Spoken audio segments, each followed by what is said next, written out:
अस्सलामुअलैकुम dear students, welcome to your YouTube channel nursing with Sadaf Ikram.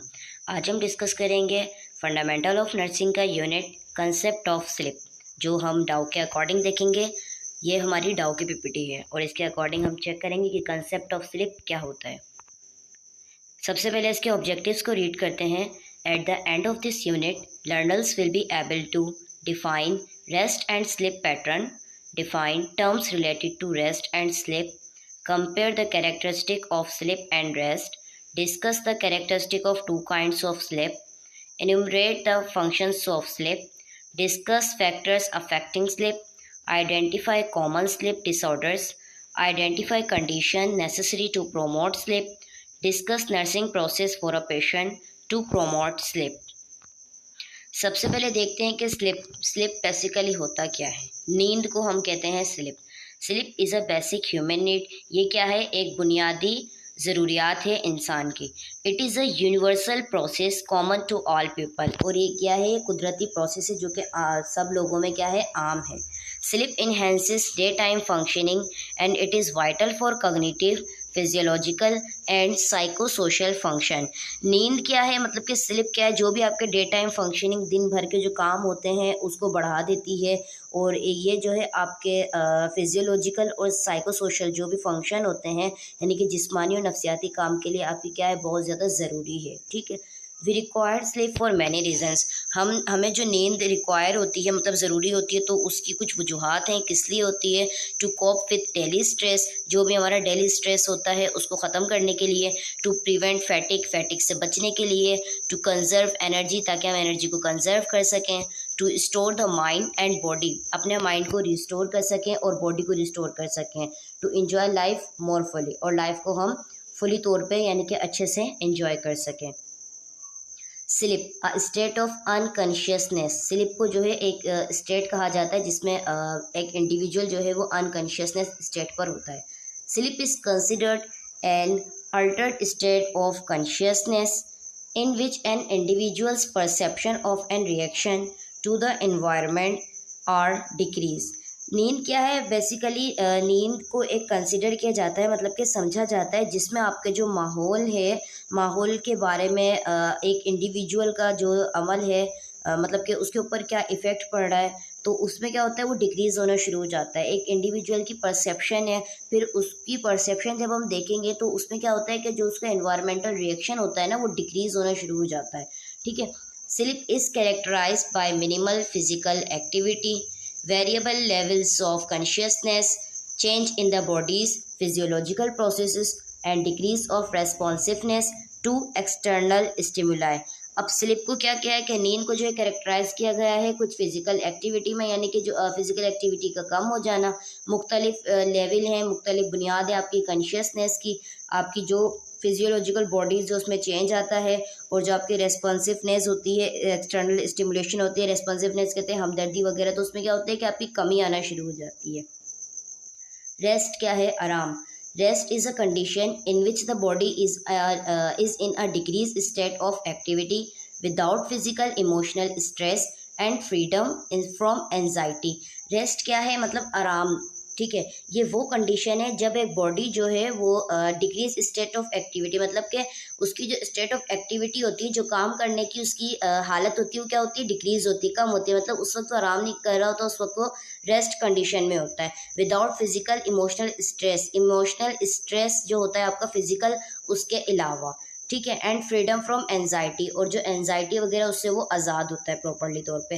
Rest refer to the state of relaxation and calmness, both physical and mental.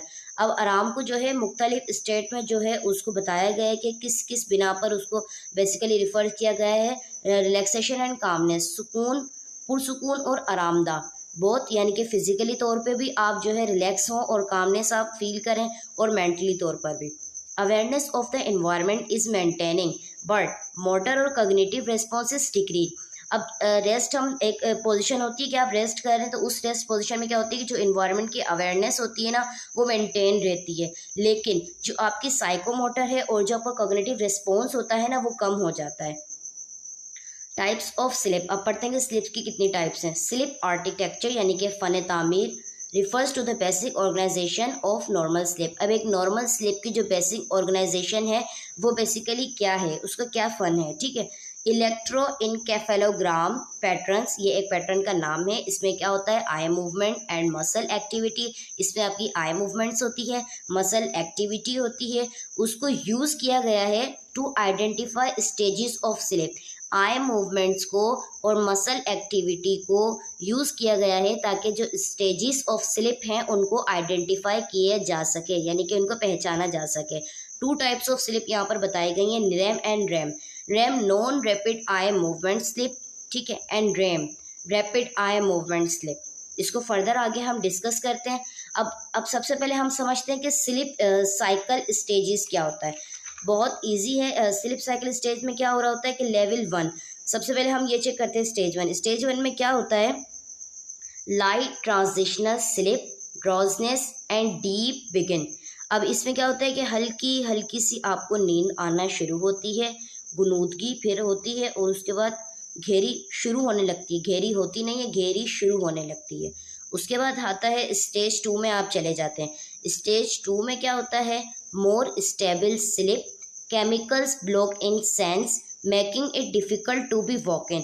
अब stage 2 में क्या होता है कि जो आपके केमिकल्स होते हैं, बेसिकली केमिकल्स यहाँ हमारे जब हम सो रहे होते हैं ना, तो एक किस्म का रिसेप्टर होता है जिसको हम कहते हैं एडिनोसाइन। वो क्या करता है, वो अवेक हो जाता है, मतलब कि वो प्रॉपरली तौर पर काम करना शुरू हो जाता है हमारी बॉडी में जब तक हमें कोई उठाए नहीं, तब तक जब हम गहरी नींद में होते हैं। अब उसका काम क्या होता है और वो कैसे आता है, हम उसको सबसे पहले देखते हैं।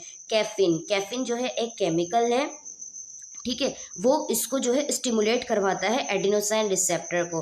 अब कैफीन जो केमिकल है वो हमें कहाँ से मिलता है, कैफीन जो बेसिकली एक केमिकल है ये आपके कुछ फूड्स में पाया जाता है। फॉर एग्जांपल जैसे कॉफ़ी है, टी है, या कोई भी एनर्जी ड्रिंक हो गई, या स्पेशली चॉकलेट में।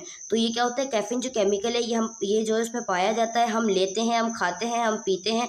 उसके बाद क्या होता है कि हमें नींद आ रही होती है सम टाइम। और कुछ लोगों की आदत होती है कि अगर उनके सर में दर्द हो रहा है तो उन्होंने अगर चाय लेनी है तो चाय पी के सो जाते हैं। जब सो के उठते हैं तो वो अपने आप को रिलैक्स फील कर रहे होते हैं, ठीक है। तो क्योंकि चाय में भी कैफीन नाम का जो केमिकल है वो पाया जाता है। जब आप वो लेते हैं, जब आपकी बॉडी में ये जाता है तो ये जाके आपके माइंड में, जो आपके नर्वस सिस्टम में जो प्रेजेंट होता है एडिनोसाइन रिसेप्टर, उसको जाके स्टिमुलेट करता है। जब उसको जाके स्टिमुलेट करता है तो जो आपके रिसेप्टर्स होता है, एडिनोसाइन रिसेप्टर जो होता है, वो आपको क्या करता है, आपके जो भी केमिकल रिलीज होने होते हैं उसको ब्लॉक कर देता है, सेंसेस को ब्लॉक कर देता है। उसके बाद क्या होता है कि आपका उठना मुश्किल होता है। फॉर एग्जाम्पल अब ये होता है कि स्टेज 1 में जब हम सो रहे थे तो हम गुनूदगी में थे। गुनूदगी से मुराद ये होता है कि जब हम लेटे हुए हैं, हमें बाहर के शोर की आवाज़ आ रही है, जैसे ही कोई एकदम तेज़ आवाज़ आती है तो हम उठ जाते हैं। लेकिन जब आप स्टेज 2 में होंगे ना, तो उस वक्त क्या होगा, जब आपके सेंसेस ब्लॉक हो जाएंगे तो अब आपको कितनी ही तेज़ आवाज़ सुनाए आप नहीं उठ सकते, क्योंकि आप डीप ब्रीथ में हो रहे होते हैं, ठीक है। उसके बाद जब आप स्टेज 2 को कवर कर लेते हैं, उसके बाद आप स्टेज 3 में आते हैं। स्टेज 3 में क्या होता है, deep sleep, growth hormone is release. अब इसमें क्या होता है, गहरी जो है स्लीप बहुत ज़्यादा गहरी होना शुरू हो जाती है और आपके ग्रोथ हार्मोन्स जो हैं वो रिलीज़ होना शुरू हो जाते हैं, ठीक है। जब बहुत ज़्यादा गहरी नींद हो जाती है तो ग्रोथ हार्मोन जो है वो रिलीज़ होना शुरू हो जाते हैं। उसके बाद क्या होता है, जब आप गहरी नींद में होते हैं फिर रैम स्लीप। अब रैम स्लीप क्या है, रैम स्लीप को हम कहते हैं rapid eye movement. Rapid eye movement में क्या होता है, रिविटलाइजर मेमोरी होती है। रिविटलाइजर मेमोरी को कहते हैं इंटेंस ड्रीम्स अकर। अब आपको ख्वाब आने लगते हैं। जब आप गहरी नींद में होते हैं तो उसके बाद क्या होता है कि आपको ख्वाब आने शुरू हो जाते हैं। ख्वाब आने से मुराद ये है कि रैपिड आई मूवमेंट, आपकी जो आई मूवमेंट होती है वो रैपिडली हो रही होती है। लेकिन जब आई मूवमेंट हो रही होती है तो वो आपके ब्रेन को, आपके नर्वस सिस्टम को, या आपकी ऑप्टिक नर्व के थ्रू जो है वो सिग्नल आपके ब्रेन को विजुअल इन्फॉर्मेशन का नहीं भेजती। क्योंकि हम जब ख्वाब देख रहे होते हैं तो हमें ऐसा लगता है कि हम रियली में देख रहे हैं, कि हमारी आई मूवमेंट भी हो रही होती है और हमें ऐसा लगता है कि हम जाग गए हैं, हम नींद में नहीं हैं, ठीक है। तो क्या होता है कि वो आपकी जो है स्टेज 4 बेसिकली आपकी आ जाती है। सबसे पहले क्या होता है, स्टेज 1 होती है जब आप कुनूदगी में होते हैं, आपको हल्की सी नींद आना शुरू होती है। कोई तेज़ आवाज़ ने कोई तेज़ आवाज़ से चीखा या बोला, या किसी भी आपने सॉन्ग वगैरह की तेज़ आवाज़ सुनी, आप उठ गए, ठीक है। और उसके बाद अगर नहीं उठे तो आप स्टेज 1 से स्टेज 2 में चले जाएंगे। आपके जो केमिकल्स हैं, आपके जो केमिकल हैं वो क्या करेगा, आपके जो रिसेप्टर है उसको जगा देगा। रिसेप्टर को जगने के बाद क्या होगा कि आपके जो सेंसेस हैं उनकी ब्लॉकिंग हो जाएगी। जब उनकी ब्लॉकिंग हो जाएगी तो आप स्टेज 3 में आ जाएंगे। जब आप स्टेज 3 में आएंगे तो आप गहरी नींद में चले जाएंगे। जब आप गहरी नींद में जाएंगे तो आपके ग्रोथ हार्मोन रिलीज़ होना शुरू हो जाएंगे। जैसे ही ग्रोथ हार्मोन रिलीज़ होंगे उसके बाद क्या होगा, आप स्टेज 4 में आ जाएंगे। जब आप स्टेज 4 में आएंगे तो आपको ख्वाब आने शुरू हो जाएंगे। ख्वाब आने से मुराद ये है कि अब आपको कोई उठाएगा तो जब आप उठेंगे तो आपको लगेगा कि हाँ मैं सो रहा था, क्योंकि जब आप दूसरी दुनिया में चले जाते हैं जब आप ख्वाब देख रहे होते हैं। ठीक है, तो ये साइकिल है। अब इसको, ये वाली साइकिल को हम समझते हैं। सबसे पहले क्या होता है, ड्रॉजी होता है। ठीक है, ड्रॉजी में क्या होता है, वही गुनूदगी होती है। और उसके बाद क्या होता है, name 1 non rapid eye movement. अब नॉन रैपिड आई मूवमेंट में होता क्या है, when we first fall asleep we enter non rapid eye movement REM sleep. अब देखें रेम 1 में क्या होता है कि जब हम सोने के लिए लेटते हैं तो हम अपनी आई मूवमेंट को हम यूज़ करते करते धीरे धीरे क्या होता है, नींद में चले जाते हैं। वो हमारी रेम स्टेज 1 हो गई, यानी कि नॉन रैपिड आई मूवमेंट। ठीक है, उसके बाद नॉन रैपिड आई मूवमेंट 2, इसकी स्टेज 2 में देखते हैं। Stage 1 and stage 2 are light stages of sleep from which we can easily be roused. यानी कि स्टेज 1 और स्टेज 2 जो है वो हल्की सी, बिल्कुल लाइटली जो स्टेजेस होती हैं स्लीप की, सोने की हल्की सी एक लेवल होती है, यानी कि आप इजीली उठ सकते हैं। वही जैसे मैंने ऊपर बताया था कि अगर आपको कोई आवाज़ लगाए या आप किसी के गिरने की आवाज़ महसूस करें तो आप खुद से ही उठ सकते हैं। तो वो आपकी स्टेज 1 एंड स्टेज 2 जो है, रैम 1 एंड रैम 2, ये बेसिकली इसमें आता है। रैम 3 में क्या होता है, नॉन रैपिड आई मूवमेंट 3 को हम रीड करते हैं। Stage 3 is a deeper stage of sleep and some may feel डिसओरिएंटेटेड if अवोकन। अब इसमें क्या होता है कि स्टेज 3 में जो है नींद की जो है मतलब कि गहरी स्टेज जो है वो शुरू हो जाती है, और कुछ जो है वो बेदार होने की मतलब की सूरत में, यानी कि जब हम उठते हैं ना तो उठने के बाद हमें क्या होता है, मायूसी एक महसूस होने लगती है। फॉर एग्जांपल, अगर हम सो रहे हैं, गहरी नींद में है, और अगर किसी ने हमें आके उठा दिया तो हम उससे क्या होता है कि डिस्टर्ब हो जाते हैं, और उठने के बाद एक अजीब सी फीलिंग सी होती है कि मतलब नींद पूरी नहीं हुई, या वो बॉडी पेन शुरू हो जाना, इस तरीके के जो होते हैं डिसोरिएंटेड मतलब हो रहे होते हैं। ठीक है, आप खुद को प्रॉपरली मतलब कि रिलैक्स फील नहीं कर पाते। उसके बाद धीरे आप इसमें आ जाते हैं, रैम में आ जाते हैं। रैम क्या अभी हमने पढ़ा था, रैम वो स्टेज होती है, बेसिकली आपने याद करना है, जब आपको ख्वाब आने शुरू हो जाते हैं।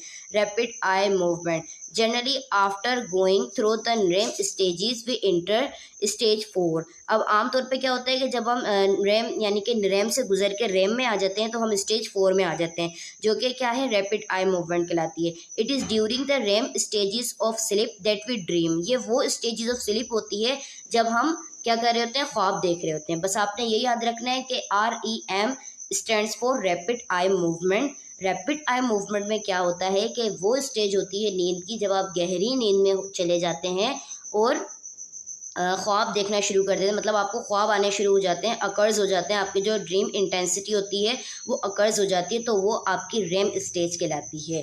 ठीक है, उसके बाद हम देखते हैं रैम स्लीप। अब यहाँ पर बताया गया है about 75% and 80% of sleep during night is REM sleep. अब रात के वक्त जब हम सोते हैं, रात के वक्त, तो हमारा जो 75 से 80% जो है तकरीबन वो हमारा रैम स्लीप में चल जाता है। इतना हिस्सा हम लोग रैम स्लीप का ले रहे होते हैं। REM sleep previously divided into 4 stages. REM sleep को पीछे क्या किया था, प्रीवियसली डिवाइड किया गया था 4 स्टेजेस में, और अब इसको डिवाइड किया गया है 3 स्टेजेस में। Each associated with distinct brain activity and physiology का। हर एक किसके साथ डिस्टिंक्ट है, हर एक का किसके साथ जो है वो लिंक है, आपकी ब्रेन एक्टिविटी के साथ है और आपकी फिजियोलॉजी के साथ है। RAM stage 1, RAM stage 2, RAM stage 3 and 4 stage आपकी कौन सी होती है, RAM.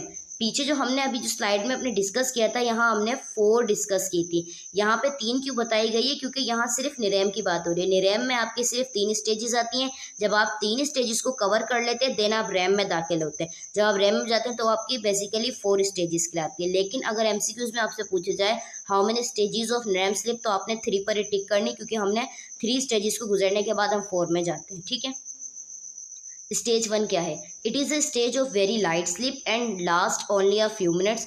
During this stage person feel, ये क्या है, एक बहुत मतलब कि लाइट स्लीप सी स्टेज है, हल्का सा हम लेटे हैं, हम मतलब लेटे हुए हैं फ्यू मिनट्स के लिए, कुछ मिनट के लिए, और इस दौरान पर्सन अपने आप को क्या, मतलब कि एक शख्स क्या फील कर रहा होता है, रिलैक्स एंड ड्राउजी, खुद को पुरसुकून महसूस कर रहा होता है। ड्राउजी, उसके आंखों के सामने अंधेरा होता है, ड्राउजीनेस फील कर रहा होता है। Eyes roll from side to side, eyes जो है वो आपकी रोल, मतलब कि वो अपना रोल प्ले कर रही होती है, साइड टू साइड मूव हो रही होती हैं।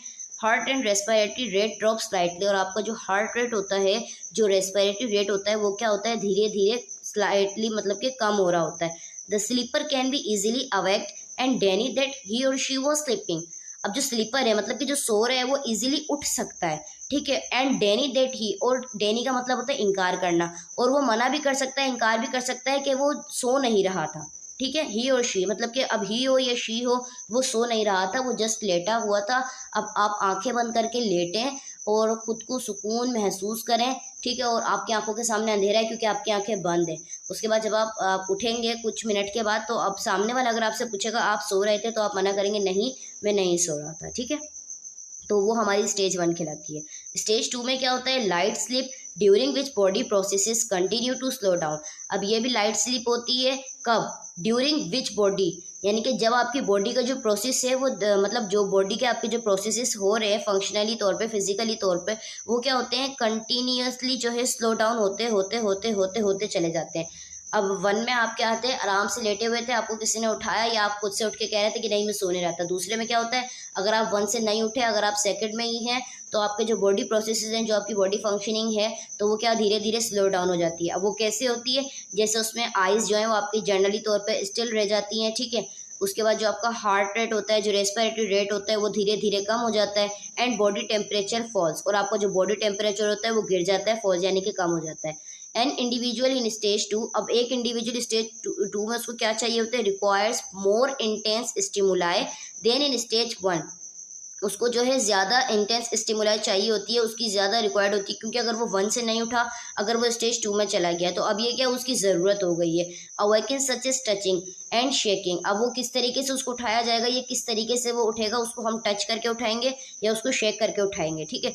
तो इस तरीके से आपकी स्टेज 2 होती है। स्टेज 2 में आपका एक ये भी होता है कि जब आप फॉर एग्जाम्पल क्लास में लेक्चर ले रहे होते हैं, और सम टाइम कुछ आपके सब्जेक्ट्स ऐसे होते हैं या कोई लेक्चर ऐसा होता है जिसकी वजह से आपको नींद आनी शुरू हो जाती है, तब आप सो रहे होते हैं, ठीक है। तो क्या होता है कि 5-10 मिनट के लिए आपको हल्का सा झटका लगता है, फिर जब आप उठते हैं तो वही क्लास हो रही होती है, या आपको आपकी मतलब कि बराबर वाली फ्रेंड ने या किसी ने अगर आपको हिला दिया, तो आप नींद से एकदम उठ जाते हैं, उसके बाद आपको नींद नहीं आती। तो वो हमारी कौन सी स्टेज होती है, वो हमारी स्टेज 2 कहलाती है बेसिकली, क्योंकि हमारी जो नींद होती है वो एकदम से नहीं आती। हम लेक्चर सुन रहे होते हैं, हमें आलसी फील होने शुरू हो जाती है, सुस्तीपन महसूस होता है, तो हमारे जो बॉडी प्रोसेसेस होते हैं वो स्लो क्या होते हैं, वो डाउन हो जाते हैं। जब डाउन होते हैं तो हमारा हार्ट रेट, रेस्पिरेटरी रेट कम होना शुरू हो जाता है, बॉडी का टेम्परेचर गिर जाता है, पढ़ाई में दिल नहीं लगता, जिसकी वजह से आपको नींद आती है। जब नींद आती है तो बराबर वाला आपको हिला देता है पूरा, जब आप हिल जाते हैं तो आपकी नींद गायब हो जाती है, तो वो आपकी स्टेज 2 में आता है, ठीक है। अब स्टेज 3 में क्या होता है, the deepest stage of sleep, गहरी स्टेज है एक स्लीप की, नींद की, ठीक है। ड्यूरिंग डीप स्लीप और delta sleep the sleeper's heart and respiratory rate drop 20% to 30% below those exhibited during waking hours. इस दौरान क्या होता है, जब स्टेज 3 में आप चले जाते हैं, गहरी नींद में आप चले जाते हैं, तो जो स्लीपर्स होता है, मतलब कि जो सो रहा होता है, स्लीपर्स कहते हैं बेसिकली जो सोने वाला बंदा है उसको हम कहते हैं, तो उसका जो हार्ट रेट होता है, यानी कि उसकी जो रिदम होती है और जो रेस्पिरेटरी रेट होता है, वो उसका 20 से 30% जो है वो कम हो जाता है, किसके मुकाबले में, जब वो उठ के काम कर रहा था। अब अगर एक पर्सन है वो उठ के अभी काम कर रहा है, तो आप उसका हार्ट रेट चेक करें और रेस्पिरेटरी चेक करें, तो वो नॉर्मल ही होगा। लेकिन जब वो सो जाएगा तो जब आप चेक करेंगे तो वो जो है 20 से 30% जो है वो कम आना शुरू हो जाएगा, सही है। The sleeper is difficult to arouse, और क्या है, वो उठने में उसको दुश्वारी महसूस होगी, हमें भी उसको उठाने में दुश्वारी महसूस होगी, क्योंकि वो गहरी नींद में होगा। The person is not disturb by sensory stimuli, person को डिस्टर्ब नहीं किया जाएगा, क्योंकि वो सेंसरी स्टिमुलाई के मतलब कि अब जो उसकी सेंसरी स्टिमुलेशन है उसकी वजह से पर्सन को डिस्टर्ब नहीं किया जाए। The skeletal muscles are very relax, उसके जो स्केलेटल मसल्स हैं वो बहुत ज़्यादा रिलैक्स होते हैं, रेफ्लेक्सेस आर डिमिनिश कहते हैं कम हो जाना। आपकी बॉडी में जो रेफ्लेक्सेस हैं, एक इंडिविजुअल की बॉडी में जो भी रेफ्लेक्सेस होते हैं वो क्या हो जाते हैं, कम हो जाते हैं। Snoring is most likely to occur. Snoring कहते हैं बेसिकली खराटे। अब जब वो गहरी नींद में होता है तो उसके बाद क्या होता है कि कुछ लोगों की आदत होती है कि वो खराटे ले रहे होते हैं ना, तो वो भी आपको फिर आना शुरू हो जाती हैं।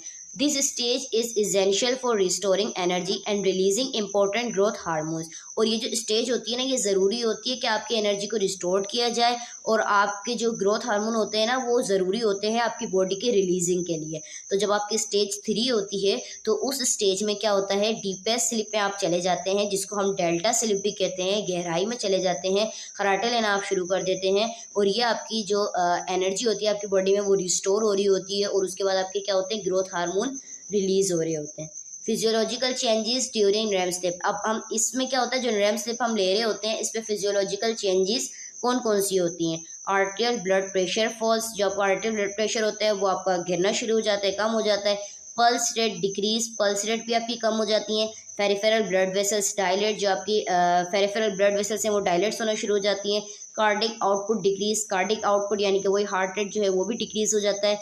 स्केलेटल मसल्स जो है वो आपके रिलैक्स हो जाते हैं। Basal metabolic rate decrease 10% to 30%।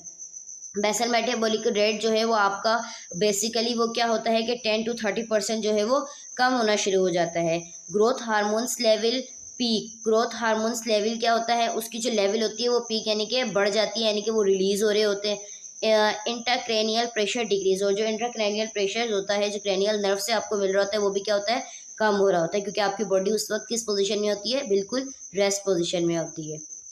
REM sleep में बेसिकली क्या होता है, during REM sleep brain is highly active and brain metabolism increases H 20%।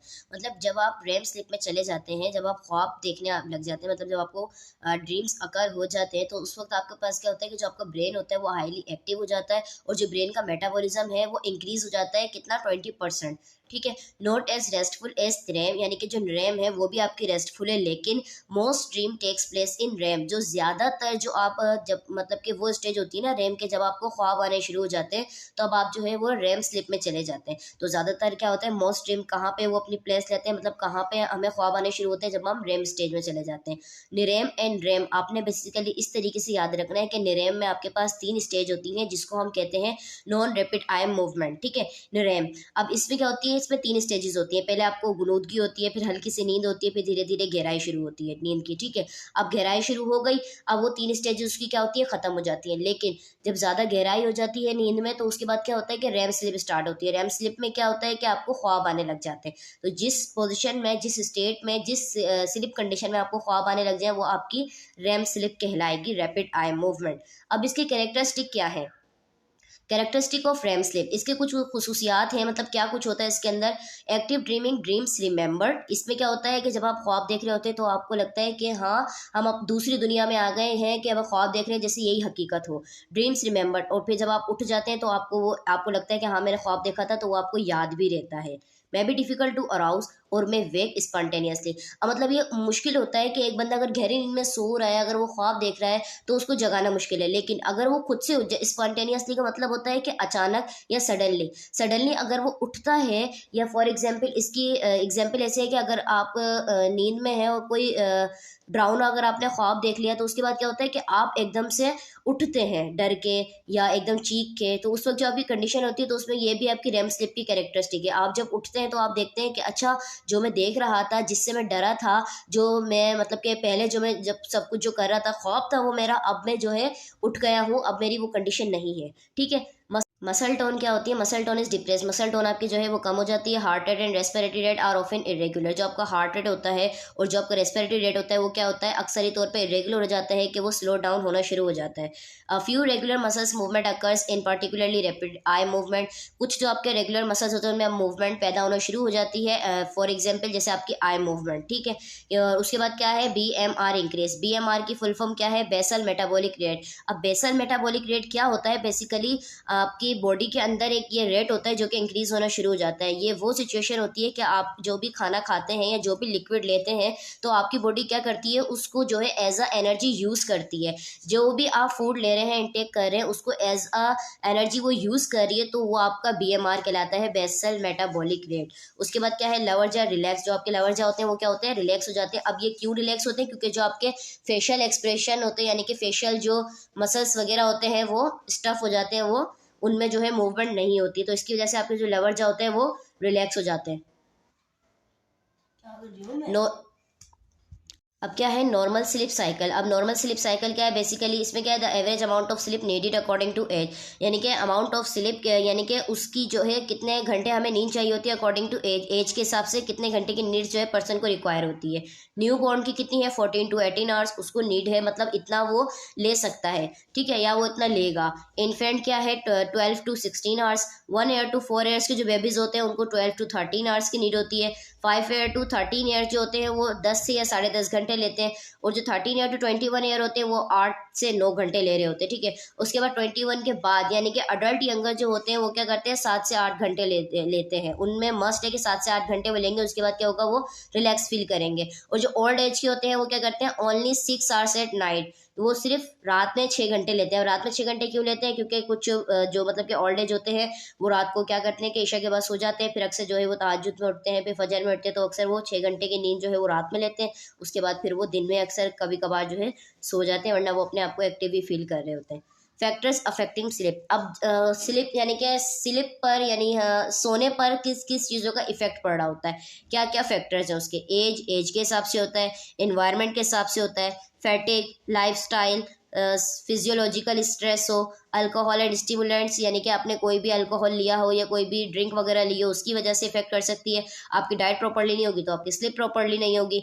Illness, respiratory condition में कोई इशू है, फीवर है, आपको एंडोक्राइन डिसऑर्डर है, तो उसकी वजह से आपको इफेक्ट पड़ सकता है आपकी स्लीप पे। और मेडिकेशन, फॉर एग्जाम्पल अगर आपने कोई मेडिसिन ली है तो उसकी वजह से भी आपको क्या होता है कि या तो नींद आने लग जाती है समटाइम, या अपने आपको क्या एंजाइटी फील करते हैं और कंफर्टेबल फील नहीं कर रहे होते हैं।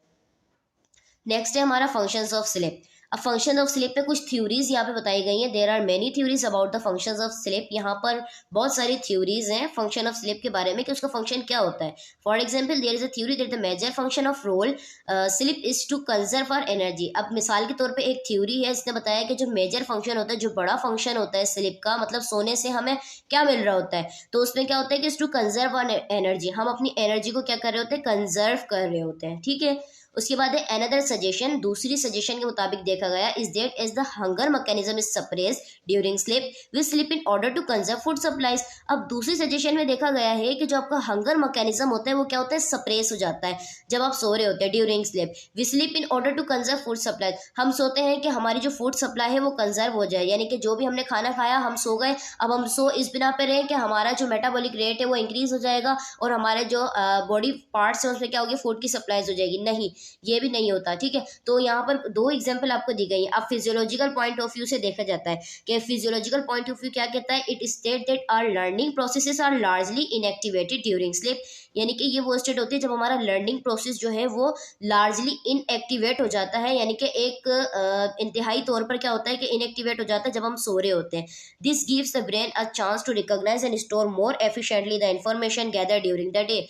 ये क्या करता है, ब्रेन को एक चांस देता है।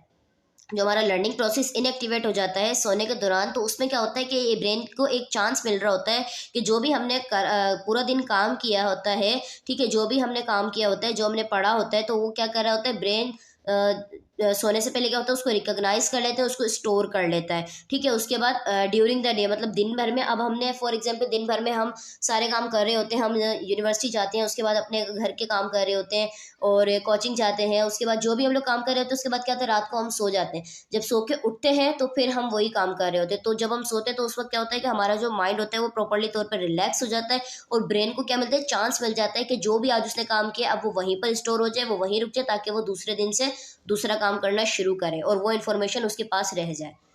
कॉमन स्लीप डिसऑर्डर्स क्या है, जो आमतौर पर डिसऑर्डर होते हैं, यानी कि एक जो दिक्कत वगैरह होती है, तो वो क्या होती है, इंसोम्निया। अब इंसोम्निया क्या होता है, inability to fall asleep or remain asleep, person with insomnia awaking not failing rest। Insomnia basically वो स्टेज होती है कि एक जो है पर्सन है वो नींद की तरफ जा रहा है लेकिन वो सो नहीं पा रहा, ठीक है। अब उसको नींद आ रही है, इंसोम्निया का शिकार है, मतलब अब वो सो रहा है फिर उठ रहा है, फिर सो रहा है फिर उठ रहा है, और वो अपने आप को रेस्टिंग फील नहीं कर पा रहा, अपने आप को सुकून महसूस नहीं कर पा रहा, ठीक है। अब क्या वजह है उसकी वो देखते हैं। Insomnia is not a disease, ये किसी किस्म की कोई डिजीज नहीं है, but it may be a manifestation of many illness, लेकिन ये जो है मैनिफेस्ट बन सकती है, मतलब ये कॉज कर सकती है आपको बहुत सारी बीमारियों से। अगर यही पेशेंट की या पर्सन की जो है कंडीशन रहेगी इंसोम्निया में, अगर वो रहेगा, हम पेशेंट की मिसाल ले लेते हैं, अगर वो सुकून से नहीं सोएगा रात में तो दिन भर में मतलब कि अपनी जो मेडिकेशन वगैरह ले रहा है उसके बावजूद भी अगर वो प्रॉपरली अपनी स्लीप नहीं ले पा रहा है तो क्या होगा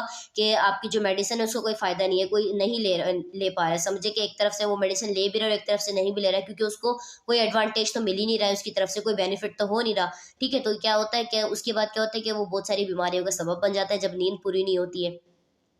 अब इसका ट्रीटमेंट नीचे बताया गया है। Treatment for insomnia requires behavioural treatments. अब जो ट्रीटमेंट है इंसोम्निया का उसमें क्या है रिक्वायर्स है, आपका जो बिहेवियरल ट्रीटमेंट है वो रिक्वायर है। फॉर एग्जांपल बिहेवियरल ट्रीटमेंट की यहाँ पर दी गई है, जैसे stimulus control, cognitive therapy, sleep restriction. Stimulus control में क्या होता है, creating a slip environment that promotes sleep. अब क्या अगर आपको लग रहा है कि आपके पास जो पेशेंट है वो सुकून से सो नहीं पा रहा, वो इंसोम्निया में है, तो आप क्या करेंगे, उसके लिए एक स्लीप इन्वायरमेंट बनाएंगे जो कि उसकी स्लीप को प्रमोट करेगा। जैसे फॉर एग्जांपल आप उस कमरे में जो है सुकून और कंफर्ट उसको बिल्कुल प्रोवाइड करेंगे, ठीक है। और अगर गर्मी है तो उसके लिए एसी आप लगा देंगे, या ठंड है तो उसको आप हीटर प्रोवाइड करेंगे। तो ये क्या होता है कि स्लीप इन्वायरमेंट आप बना के उसकी स्लीप को प्रमोट करेंगे ताकि वो सो जाए, सुकून से नींद ले। कॉग्निटिव थेरेपी में क्या होगा, learning to develop positive thoughts and believes about sleep. अब क्या करेंगे हम उसको उसकी जो पॉजिटिव थॉट्स है ना वो लर्निंग यानी कि डेवलप हो रहे होंगे, उसकी जो भी थॉट्स वगैरह वो डेवलप हो रहे होंगे, उसका जो बिलीफ होगा अबाउट स्लीप, स्लीप के बारे में हम उसको बताएंगे कि देखें आप जो है सोएंगे, हम यानी कि हमने जो है कमरे में बिल्कुल सुकून बना दिया है, सुकून वाला माहौल बना दिया, अब आप सोएंगे तो आपका फ़ायदा, जब आप उठेंगे तो अपने आप को कंफर्ट फील करेंगे। तो ये सब हम उसको बताएंगे ताकि उसका बिलीफ आए स्लीप की तरफ और पॉजिटिव थॉट्स जो है वो उसको मिले। और ये डेवलप कौन करेगा, हम as a nurse. Sleep restriction में क्या आता है, following a program that limits time in bed in order to get to sleep and stay asleep through the night. Sleep restriction में ये होता है कि कुछ प्रोग्राम यानी कि जिनकी लिमिट्स टाइम यानी कि बेड उनकी लिमिटिंग टाइम है in order to get a sleep, अगर वो सो रहा है, and stay asleep throughout the night. यानी कि मतलब कि स्लीप रेस्ट्रिक्शन में ये होता है कि अगर कोई सो रहा है तो उसकी एक लिमिट है, अगर वो बेड पे सो रहा है, ठीक है, अब अपनी लिमिट से वो सो रहा है, उसके बाद क्या होता है कि stay asleep through the night, रात का वक्त है और ये आपका पेशेंट सो रहा है, आप कोई प्रोग्राम की वजह से या कोई शोर शराबे की वजह से या इमरजेंसी कोई पेशेंट आ जाता है तो उसकी वजह से क्या होता है कि उसमें रिस्ट्रिक्शन पैदा हो जाती है, ठीक है। तो वो हमारा स्लीप रेस्ट्रिक्शन में आता है। कॉमन स्लीप डिसऑर्डर में एक हमने पढ़ा था इंसोम्निया, अब पढ़ते हैं हाइपरसोम्निया। हाइपरसोम्निया बेसिकली क्या होता है, it is a condition where the affected individuals obtain sufficient sleep at night but still can not awake during the day. ये एक ऐसी कंडीशन होती है जिसमें जो आपका पेशेंट है, जो आपका पर्सन है, वो रात को जो है अपनी नींद पूरी कर रहा है, ठीक है, रात को मतलब कि बहुत सो रहा है, लेकिन वो दिन में जाग नहीं सकता। अब वो दिन में क्यों जाग नहीं सकता, इसकी भी कुछ ना कुछ वजूहात होंगी, या तो उसको मतलब कि कोई ना कोई इलनेस होगी, या वो इंसोम्निया का शिकार होगा, अगर वो पूरी रात सो रहा है तो वो ठीक से नहीं सो पा रहा होगा, ठीक है। तो उसके बाद क्या होता है, वो दिन में नहीं जा सकता, तो वो हमारी हाइपरसोम्निया आएगा। उसके बाद हम पढ़ते हैं नैर्कोलेप्सी। नैर्कोलेप्सी में क्या होता है कि जो नशा वगैरह और जो बीमारी वगैरह होती है तो उसकी वजह से, ये भी एक डिसऑर्डर है। It is a disorder of excessive day and time sleepiness caused by the lack of the chemical hypocretin in the area of the central nervous system that regulates sleep। अब ये क्या होता है कि जो आपका नर्वस सिस्टम का area होता है ना, वहाँ पे एक केमिकल मौजूद होता है जिसको हम कहते हैं हाइपोक्रेटिन। वो हाइपोक्रेटिन क्या करता है कि आपकी नींद का सबब बनता है, क्योंकि जब मेलाटोनिन रिलीज होता है तो उस केमिकल के थ्रू जो है वो रिलीज हो रहा होता है। और मेलाटोनिन कहाँ से रिलीज होता है, पीनियल ग्लैंड से। जब हाइपोक्रेटिन जो है नर्वस सिस्टम के एरिया में है, उसमें कमी की वजह से, जब उसमें कमी हो जाती है तो दिन वक्त के आपके जो भी ज़रूरत से ज़्यादा मतलब कि जो काम वगैरह आप करें तो उसमें आप प्रॉपरली काम नहीं कर पाते हैं, और उसमें आपको मतलब कि नींद आनी शुरू हो जाती है, सुस्ती सुस्ती से फील करने लगते हो, तो वो क्या करता है फिर आपकी नींद को मुतासिर कर रही होती है, तो वो आपका नार्कोलेप्सी में आएगा।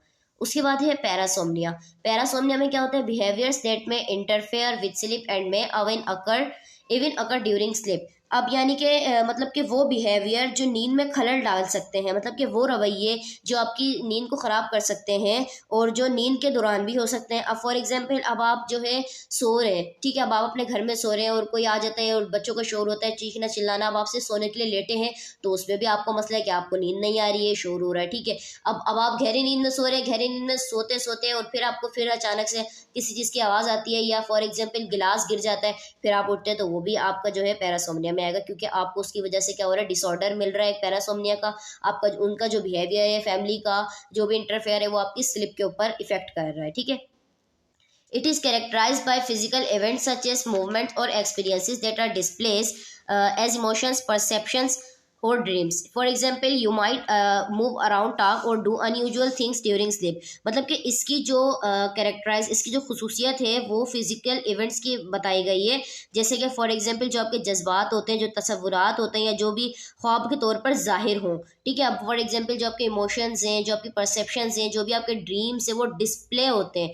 डिस्प्ले कैसे होते हैं, ये एक एक्सपीरियंस होता है ना, मतलब कि मूवमेंट हो रही है और फिर एक एक्सपीरियंस है, मतलब अब आप ख्वाब देख रहे हैं और पता नहीं क्या कुछ उसके अंदर देख रहे हैं कि हाँ ये वैसे, फिर आपके साथ साथ क्या होता है उसमें मूवमेंट भी हो रही होती है, तो वो आपके इमोशंस को डिस्प्ले कर रहा होता है।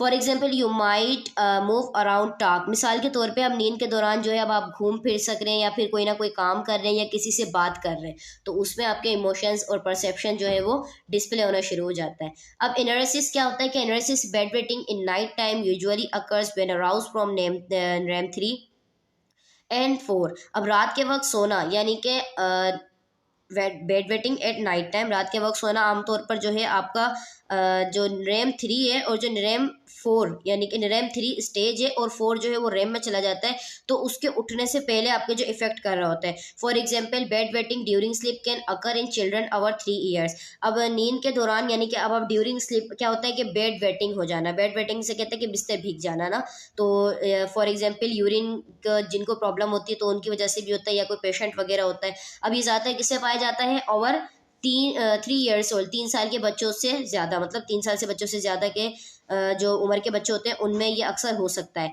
More males than females are affected, यानी कि ज़्यादातर जो है वो मेल्स जो हैं इससे अफेक्टेड हैं फीमेल्स के मुकाबिल। It often occur 1 to 2 hour after falling asleep when rousing from REM stage 3। ये अक्सर नींद आने के जो है ना 2 घंटे के बाद होता है, जब रैम 3 स्टेज पर आप चले जाते हैं, जब आपको नींद गुनूद की हुई है, फिर हल्की हल्की नींद आ रही है, धीरे धीरे गहराई शुरू हो रही है, अभी आप स्टेज 1 एंड स्टेज 2 पर हैं, तो ये सब क्या हो रहा है, नहीं हो रहा। जैसे ही आप रैम 3 में चले जाते हैं, स्टेज 3 पे आते हैं, तो ये सब क्या होता है, होना शुरू हो जाता है, यानी कि बेड वेटिंग अक्सर होना शुरू हो जाती है। उसके बाद एक कॉमन स्लिप डिसऑर्डर्स में आता है समनैम्बुलिज्म। सोमनैम्बुलिज्म क्या होता है, slip walking occurs in stage 3। जब आप स्टेज 3 में होते हैं ना तो आप चलना शुरू कर देते हैं, सो रहे हैं लेकिन सोते सोते भी किसी किसी की आदत होती है कि सोते सोते उठ के चलने लग जाते हैं, तो उसको हम कहते हैं सोमनैम्बुलिज्म।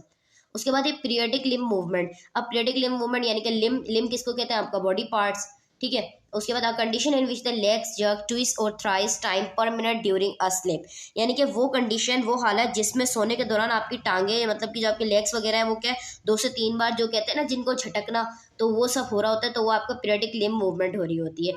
During REM sleep individual moves legs and sometime arms every 30 second for minute और आवर्स।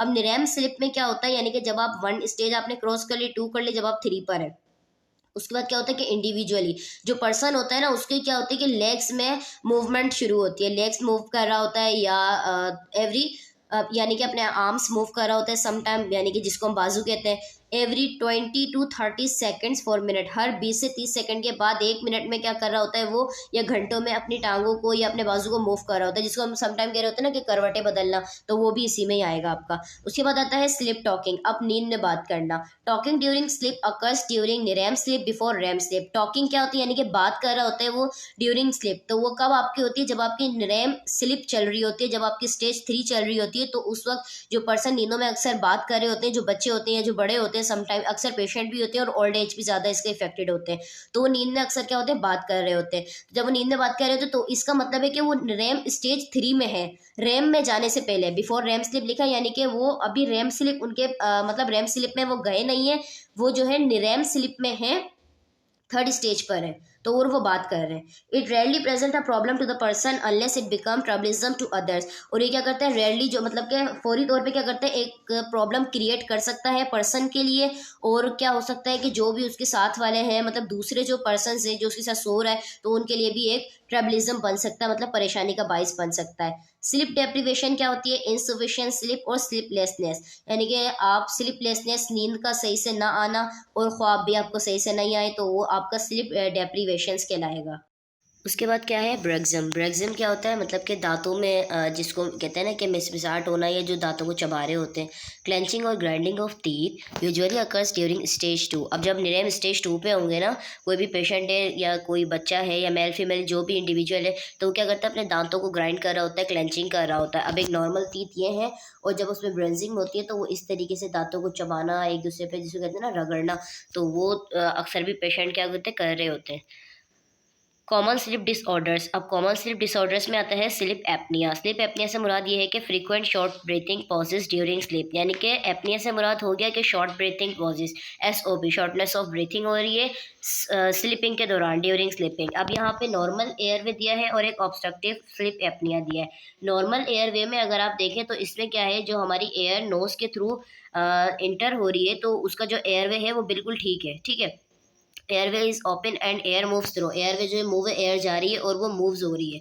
जो ऑब्स्ट्रक्टिव स्लिप एपनिया उसमें क्या हो रही है कि एयर मूव हो रही है लेकिन आगे जो है वो ब्लॉक्ड है। अब ये क्या ब्लॉक्ड है, यहाँ पे जो फेरेंक्स और ओरल कैविटी है उसके दरमियान जो है यहाँ पर ब्लॉकेज है। ब्लॉकेज क्यों होती है, या तो कोई टॉन्सिल्स वगैरह होते हैं उनकी वजह से ब्लॉकेज हो जाती है। अब ये लिखा हुआ है कि airway is blocked and air does not move through. अब एयर ब्लॉक है तो एयर मूव नहीं हो रही, तो जाहिर सी बात है क्या होगा, शॉर्टनेस ऑफ ब्रीथिंग होगी। अब यहाँ लिखा है कि intermittent stopping of breathing during sleep due to obstruction of the airway of nervous system, यानी कि स्टॉपिंग ऑफ ब्रीथ, यानी जब आप सो रहे होते हैं ड्यूरिंग स्लीप क्या होता है कि स्टॉपिंग ऑफ ब्रीथिंग हो रही होती है इंटरमिटेंट यानी कि दरमियान में। किस वजह से, due to obstruction of the airway, airway की जो रुकावट है उसकी वजह से, मतलब एयरवे आपको सही से नहीं हो रही और नर्वस सिस्टम में अभी आपके प्रॉब्लम होती है, क्योंकि ये सारा सिस्टम आपके कहाँ से चल रहा होता है, नर्वस सिस्टम से चल रहा होता है। Apnea during sleep more than 5 apneic episode or 5 breathing pauses longer than 10 seconds per hour is considered abnormal and should be evaluated by a sleep medicine specialist. अब एपनिया ड्यूरिंग स्लीप, यानी कि अपने shortness of breathing during sleep, सोने के दौरान अब आपको shortness of breathing हो रही है मोर देन 5 एपनिक एपिसोड, अगर आपको 5 एपनिक एपिसोड से ज़्यादा हो रहा है 5 ब्रीथिंग में। अब एक ब्रीथिंग में हम क्या कर रहे होते हैं, इनहेल किया और एक्सहेल किया। अब आपको 5 एपनिक एपिसोड ऐसी हो गई हैं कि जिसमें आपको ब्रीथिंग प्रॉपरली नहीं हो रही है। 10 सेकेंड्स हो गए आपको पर आवर, हर घंटे में आपको 10 सेकेंड अगर आपके इस तरीके के गुजर रहे हैं कि आपको जो है प्रॉपरली ब्रीथिंग नहीं हो रही, तो वो एबनॉर्मली में चला जाता है, ठीक है। तो आपको क्या करना चाहिए, एवेलुएट करना चाहिए, और स्लीप स्पेशलिस्ट जो है, मतलब कि जो फिजियोलॉजिस्ट होते हैं उनसे क्या करना चाहिए, उनसे हमने फिर पूछना चाहिए, यानी कि कोई मेडिसिन वगैरह लेनी चाहिए। Types of sleep apnea. अब एपनिया की भी यहाँ पर 3 टाइप्स होती हैं। 3 common types of sleep apnea are obstructive apnea, obstructive में यानी कि रुकावट, सेंट्रल एपनिया जो हमारे सेंट्रल नर्वस सिस्टम से इसका ताल्लुक है, उसमें क्या मसला होता है वो भी देखते हैं। मिक्स्ड एपनिया जिसमें दोनों का कॉम्बिनेशन हो। ऑब्स्ट्रक्टिव एपनिया क्या है, occurs when the structure of the pharynx or oral cavity block the flow of air. तो इसमें क्या होता है कि जो आपका फेरेंक्स और ओरल कैविटी जो है वो क्या होती है कि ब्लॉक हो जाती है, उसका जो फ्लो ऑफ एयर है वो ब्लॉक हो जाता है। क्यों होता है, इनलार्ज टॉन्सिल्स एंड एडिनॉइड्स, जो आपके टॉन्सिल्स वगैरह होते हैं तो क्या होते हैं वो बढ़ जाते हैं, और डेविएटेड नेजल सेप्टम डेविएट हो जाता है, नेजल पॉलिप्स हो जाते हैं, या ओबेसिटी, ओबेसिटी कहते हैं बेसिकली मोटापा या वेट बढ़ जाना, उसकी वजह से भी आपको हो सकता है क्लाइंट्स टू ऑब्स्ट्रक्टिव एपनिया। इन कंडीशंस की वजह से क्लाइंट को ऑब्स्ट्रक्टिव एपनिया हो सकता है। An episode of obstructive sleep apnoea usually begins with snoring. जो ऑब्स्ट्रक्टिव स्लीप एपनिया है उसकी जो एपिसोड है वो बेसिकली जो स्टार्ट होती है वो आपकी खराटों से स्टार्ट होती है, स्नोरिंग से। देयर आफ्टर उसके बाद ब्रीथिंग कैसे होता है, ठीक है, यानी कि सांस आपको सही से नहीं आ रहा होता, शॉर्टनेस हो रही होती है, followed by marked snorting as breathing resumes. अब आपने देखा होगा ना कि सांस सही से नहीं आ रहा होता, तो जिन लोगों को आदत होती है खराटे लेने की, तो उसके बाद क्या होता है जब उनकी एयरवे प्रॉपरली नहीं होती है तो उसमें जो है वो खराटों में भी जो है उनकी ना आवाज़ आने लग जाती है, तो उनको जो उसको हम कहते हैं कि मार्क्ड स्नॉटिंग, ठीक है। उसके बाद है सेंट्रल एपनिया। सेंट्रल एपनिया क्या होता है? Is thought to involve a defect in the respiratory center of the brain.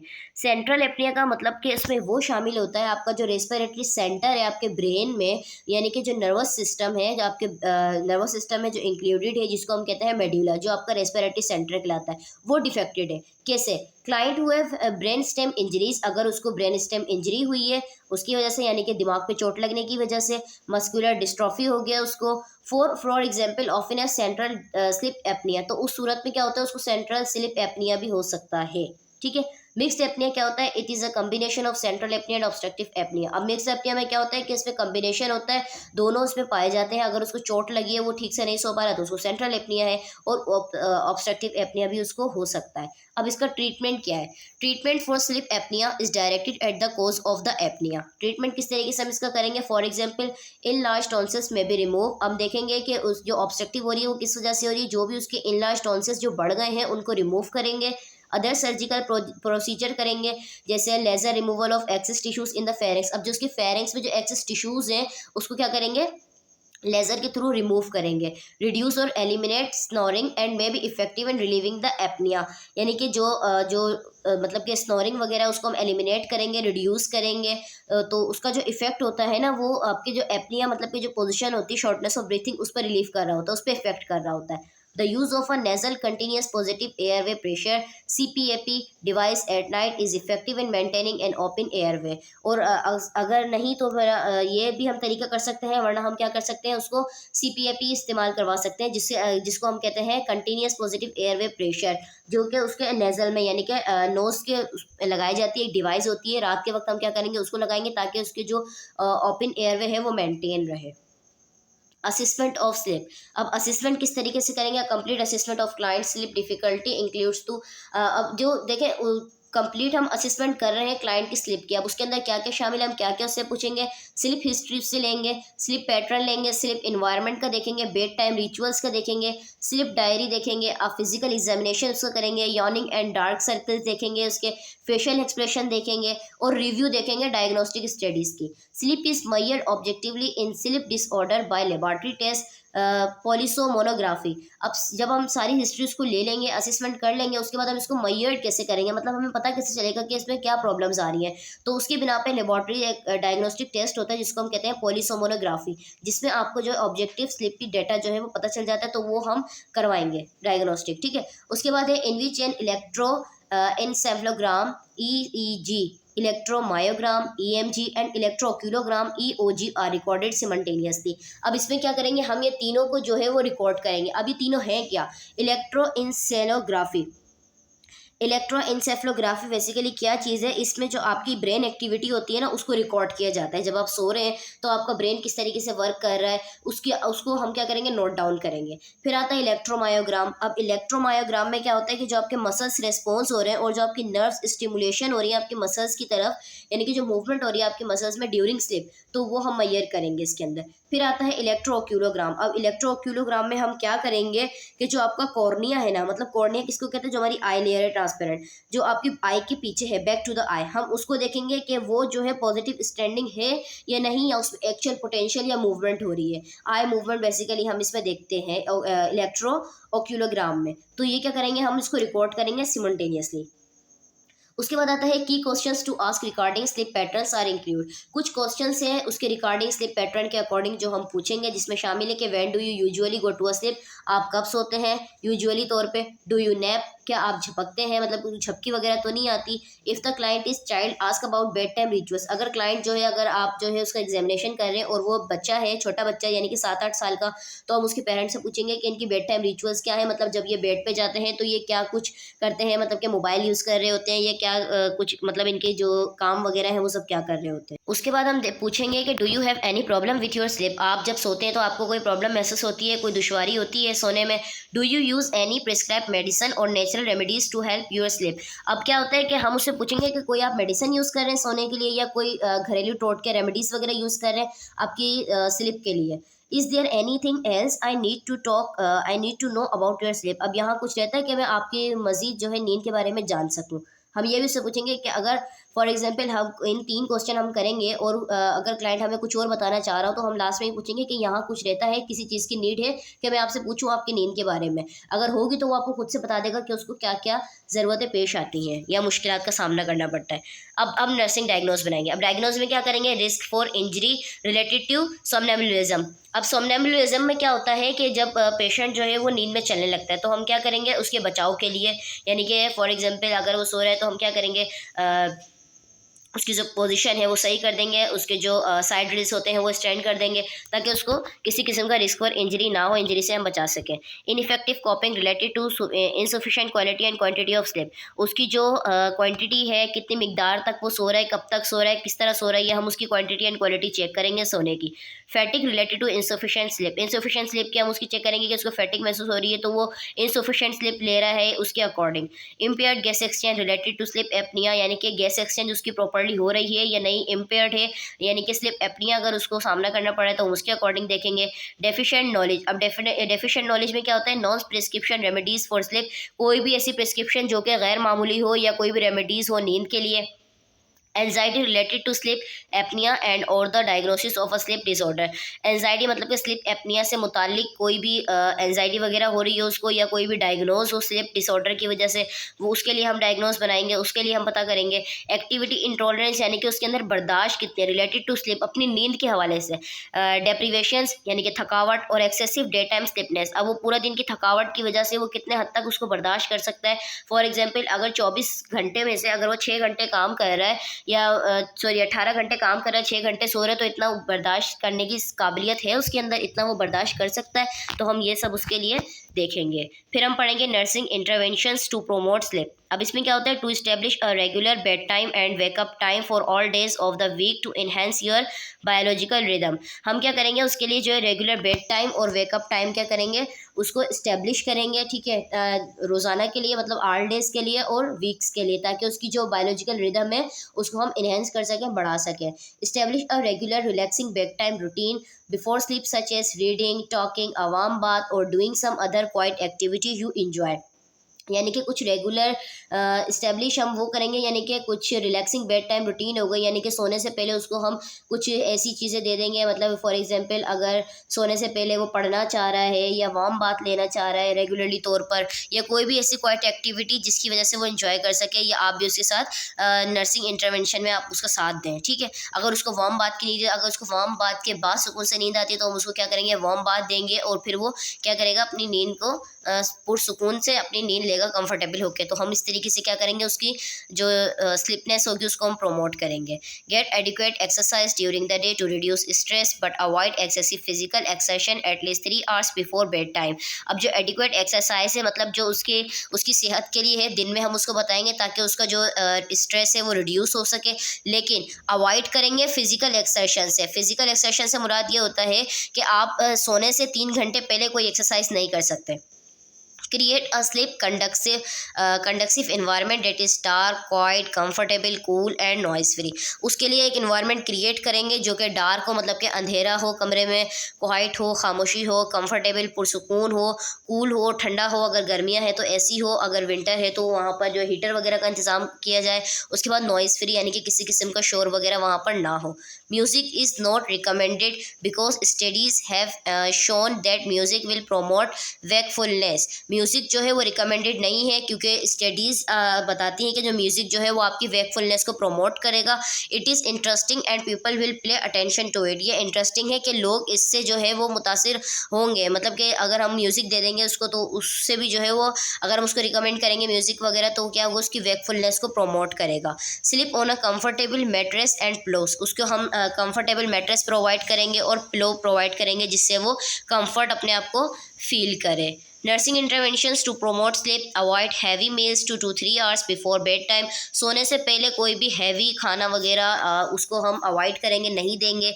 Avoid alcohol and caffeine containing foods and beverages, example coffee, T, chocolate at least 4 hours before bed time. Alcohol वगैरह जो है, caffeine वगैरह जो इसको avoid करेंगे। Caffeine जो मैंने बताया था कि एक केमिकल होता है जो कि आपके फूड वगैरह में पाया जाता है, जैसे कॉफ़ी, टी या चॉकलेट में। At least 4 hours bed time, यानी कि सोने से 4 घंटे पहले हम ये चीज़ें उसको अवॉइड कर देंगे, नहीं देंगे। Caffeine can interfere with slip, caffeine जो है वो आपकी स्लिप में इंटरफेयर कर सकता है। Both caffeine and alcohol act as diuretics, क्योंकि उससे क्या होता है कि बोथ कैफीन एंड अल्कोहल क्या करता है, आपकी डायूरेटिक्स को जो है ना बढ़ा देता है, उस पर काम कर रहा होता है, यानी कि यूरिन की कंसिस्टेंसी बढ़ा देगा। Creating the need to void during sleep time, आपकी जो नीड ऑफ वाइड है, नीड टू वाइड है, मतलब जो भी नीड्स वगैरह हैं उसको क्या करेंगे, क्रिएट करेंगे स्लिप टाइम के दौरान। ठीक है। If a bedtime snack is necessary, consume only light carbohydrates और अ मिल्क ड्रिंक, अगर जो है बेड टाइम स्नैक आपके लिए ज़रूरी है, जो स्नैक्स वगैरह यूज़ करते हैं, तो आपने क्या करना है, सिर्फ कंज्यूम करना है आपने ओनली लाइट कार्बोहाइड्रेट्स, या कोई भी मिल्क वगैरह ले लें सोने से पहले। हैवी और spicy foods can cause gastrointestinal upsets that disturb sleep, अगर आप हैवी फूड लेंगे, जंक फूड लेंगे, स्पाइसी फूड लेंगे, तो वो क्या कर सकता है, आपकी गैस्ट्रोइंटेस्टाइनल, जिसको हम कहते हैं गट, तो उसमें क्या कर सकता है, वो उसको ख़राब कर सकता है, जो कि आपके स्लिप में डिस्टर्बेंस पैदा करेगा। Take analgesic before bedtime to relieve aches and pains as prescribe by doctor. Analgesics कहते हैं कि वो प्रिस्क्रिप्शन जो कि आपको डॉक्टर ने प्रिस्क्राइब की हैं, तो आप वो लेंगे ताकि आप जो भी एक्स वगैरह यानी कि पेन वगैरह, तो उससे क्या हो कि आपको रिलीफ महसूस हो। Nursing interventions to promote sleep, assist client with hygienic routines, उसको हम असिस्ट करेंगे उसकी जो हाइजेनिक रूटीन है उसके साथ। ऑफर बैक मैसेजेस, उसको हम जो बैक मैसेज है उसको ऑफर करेंगे, उसको देखेंगे।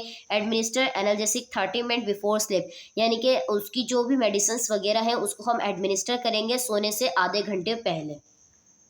Safety measures for sleep, use night lamps and lights, अब बिल्कुल अंधेरा करेंगे तो क्या होगा कि अगर उसको नीड होगी वॉशरूम की या किसी भी काम की, तो वो उठेगा तो उसको डार्कनेस महसूस होगी, तो वो सही से काम मतलब कि एकदम से डर जाएगा, या अपना जो वॉशरूम वगैरह वो नहीं जा सकता। तो क्या करेंगे, नाइट लैम्प यूज़ कर सकते हैं, या कोई जो छोटा बल्ब वगैरह आता है रूम में, हम उसका जो है वो यूज़ कर सकते हैं। Place the bed in low position, bed की जो पोजीशन है वो हम लो कर देंगे नीचे की तरफ। रेस साइड रेल्स अप्रोप्रिएटली, और जो उसकी साइड रेल्स है उसको हम बरकरार रखेंगे, मतलब कि उसको रेस कर देंगे, उठा देंगे। Place the call bell within easy reach, और हम जो है कॉल बेल जो होती है वो उसके पास रखेंगे ताकि वो ईजिली, अगर उसको किसी भी चीज़ की नीड है तो क्या वो ताकि वो कॉल बेल को रिंग करे और हम फौरी तौर पर उसके पास पहुँच जाएँ, जो चीज़ उसको नीडी है वो उसके पास चली जाए।